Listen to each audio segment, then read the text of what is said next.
Welcome back to Health Invest TV. This is a special series that we've put together this week, wrapped around the JP Morgan Healthcare Conference for 2018.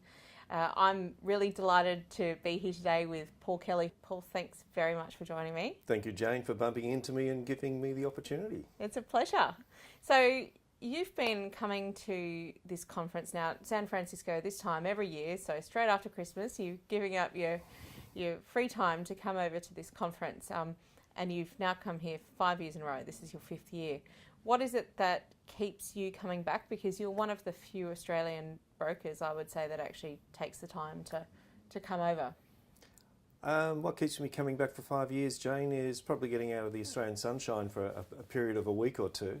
But more importantly, I think it gives me the opportunity to come over here and meet with people I would not normally come across, I guess, in Australia. It's not just the Australian companies or the Australian CEOs that I meet.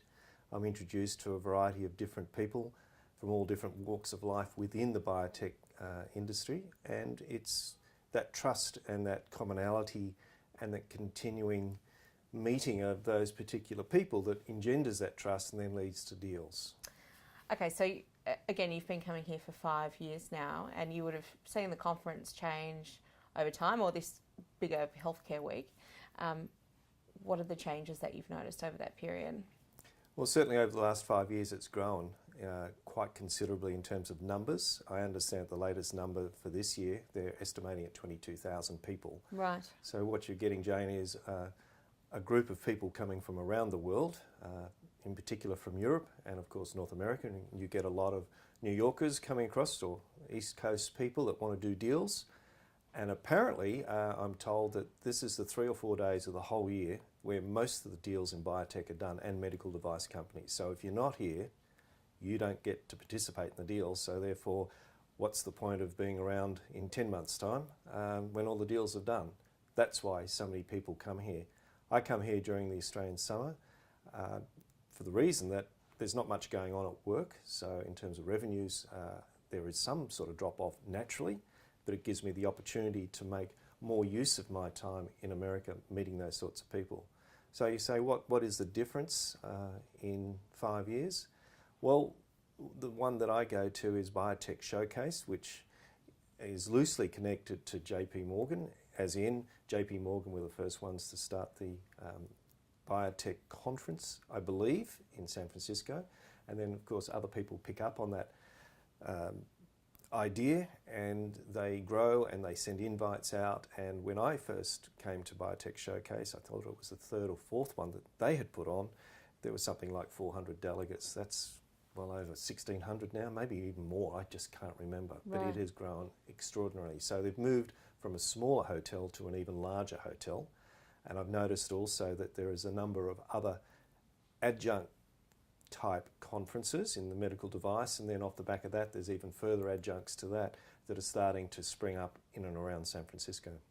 Okay, so obviously through those different events you are perhaps getting access to management in companies in an environment where you wouldn't normally get access to them. Mm-hmm. You know, through your day job, typically the structure is probably more that companies would come in and they'd pitch to you, or they'd present their investment proposition, and it's in a very formal context in a boardroom or something, whereas here you're in a bar, or you're, you know, at a networking function or something, and you get access to CEOs and perhaps other investors in a different kind of environment.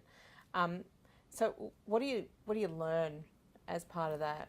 That's a very good question, Jane, and it's very intuitive, because that is the reason I come across here, to meet the CEOs away from Australia.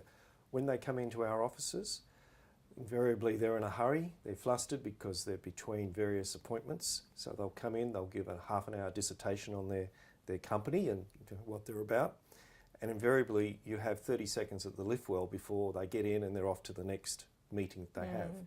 Here in San Francisco at the conference, generally, what actually happens is that after the 30-minute presentation by the CEO, there is then a breakout room. And for those people who want to continue discussions and ask questions, normally there's another half an hour set aside in another room where other people can mill around and listen to the questions and even try and get those questions going. Also, what happens is I tend to book in a number of these CEOs for one-on-ones at other times where, even though I've seen the presentation, it gives me an opportunity to get to know that person better, where they're in a more relaxed frame of mind. Or even, from time to time, we'll do dinners in San Francisco, a loose group of various CEOs and other people like investor relations, such as you, Jane, myself, and a number of other people, scientists, I guess you could say. We tend to go out, meet at dinners. That gives a feeling of camaraderie. There's more information that comes out. And by information, it's just information about the CEO, what they're about, what their family's about, how often they come here, what other conferences they do. So it's getting a general feel for those people, because those CEOs won't be in that position their whole lifetime. They'll move on to another company, and it engenders trust from that point. And the more you meet people, it's the same in almost any walk of life, the more you get to know them, the more you generally like them, and the more you trust them. That's very important. All right, so Paul, you mentioned an important word, which is trust. And when you're thinking about investing in a new company, trust is a really key kind of concept. You know, how well do you trust that the company will deliver upon what it sets out to do? Because, of course, the longer it takes to do that, the more money it'll need, etc., etc. So, for you and your day job, where you're where you're advising investors on investments, what are the kind of key considerations that they should think through before investing to make sure that trust factor is there? I was discussing that last night with a couple of people. Again, this is part of why you come to San Francisco. And I guess the comparison I make is, our top 50 companies by capitalisation in Australia, there's a lot of emphasis on the CEO and being the figurehead of that particular company.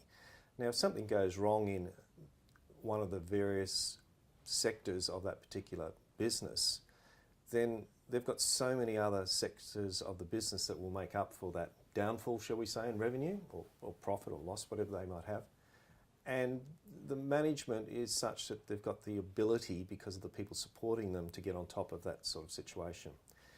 In the smaller capitalised companies, in particular in biotech, I think that the most important thing is the management. And when I look at a company, I've got to be sort of 70 to 80% sure that the management is very good, because that manager or CEO is in charge of the millions of dollars that they've got under them, but they don't have much in the way of staff in terms of numbers to back them up. So they really are jack of all trades to a point. So management is very important from that point of view. Then I also look at the product, of course, the 20 to 30% loosely that we've talked about. You've got to look at the product that they're either producing, which will hopefully engender some sort of revenues down the track and then profits. But you've got to be careful that that money isn't spent, shall we say, inefficiently. You need to keep that capital. One of the most important things is, of course, retention of capital. So management is, in the lower end of the market, very important to me when I put clients into various stocks. Okay, excellent. And lastly, Paul, I'm putting you on the spot here. Of course you are.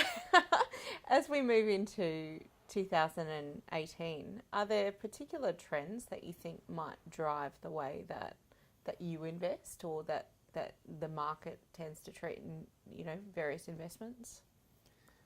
What I find, Jane, is by the end of Wednesday, I've come up with what I think is a general theme. Yeah. Previously, it had been some mergers. In fact, you've put me on the spot. I think mergers and acquisitions, in particular in the United States, are going to come to the fore, in particular in the biotech and medical device sector. Okay. There's been a pretty good run on stock prices or capitalisation increases over the last 3 years that I can see. Of course, this isn't advice, this is just observation of what I see and some of the people that I talk to. But I thought I think M&A is going to be quite important in the next 12 months. So you see some consolidation on the horizon? Yes, and I can't tell you which ones at this stage. Okay, well, we'll catch up this time next year, Paul Kelly, if not in the meantime. But thanks very much for for joining me today and taking time out of what's a very busy week. It is, and there's lots more to go. We're only halfway there, Jane. Thank you very much. Thank you.